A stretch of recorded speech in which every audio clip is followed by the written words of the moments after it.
చంద్రగ్రహణం ఢిల్లీ లిక్కర్ కేసులో జైలుకెళ్లిన కవిత ఈడీ సోదాలతో అంతా ఉక్కిరి బిక్కిరి కేసీఆర్ సైతం నోటీసులు ఇచ్చే ఛాన్స్ ఉంది కల్వకుంట్ల మెడకు ఫోన్ ట్యాపింగ్ వచ్చు హరీష్ రావు హ్యాపీరావు హస్తముందనే ఆరోపణలు ఇంత జరుగుతున్నా నోరు మీద పని కాక అధికారం చేజారడంతో ఒక్కొక్కరుగా పార్టీని వీడుతున్న నేతలు మసకబారుతున్న గులాబీ పార్టీ అయ్యో వన్నె తగ్గిపాయే చేతులున్న ఆర్రా మీరంతా మీరు భూమి మీద ఆనిర్రా మీరు అహంకారం ఏడుండే ఫోన్ ట్యాపింగ్ కేసులో మరో ఇద్దరు అరెస్టు మాజీ టాస్క్ ఫోర్స్ డీసీపీ రాధాకిషన్ రావు గట్టుమల్లును అదుపులోకి బంజారాయిల్ స్టేషన్లో విచారిస్తున్న పోలీసులు భుజంగరావు తిరుపతన్నలకు 5 రోజుల కస్టడీ పోలీసు కస్టడీ అనుమతి ఇచ్చిన నాంపల్లి కోర్టు.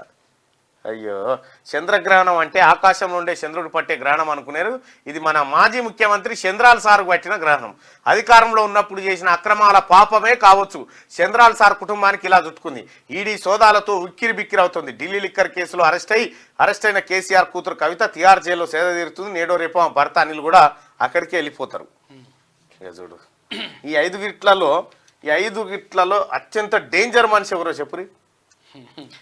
ఈ టాస్క్ ఫోర్స్ రాధాకిషన్ రావుడు కదా చక్రధర్ గౌడ్ మీద కేసు పెట్టింది కదా అగో చక్రధర్ గౌడ్ ఫోన్లు ట్యాప్ చేయించి కేసులు పెట్టించింది హరీష్ రావు. కాబట్టి ఫోన్ ట్యాపింగ్ కేసులో ఖచ్చితంగా హరీష్ రావు ఉంటాడు.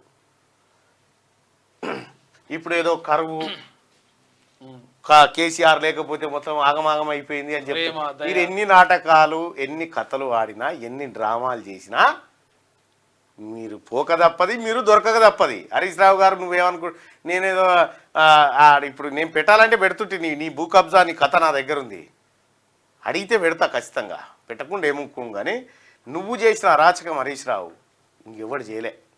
నీ అంత చీటర్ మంత్రి ఇంకోటి లేకుండే. ఏం చేస్తాడు ఎరికేనా ఇప్పుడు నువ్వు నాకు ఫ్రెండ్ అనుకో నువ్వు ఆయనకు ఫ్రెండ్ అనుకో నీతోటి ఏం చేస్తుండో కనుక్కో అని చెప్తాడు. అయితే నాకు ఇట్లనే ఫోన్ చేస్తూ ఉంటాడు ఒక ఆయన. ఆయనకి ఎప్పుడు నమ్ముచ్చాడు చెప్పకపోదు.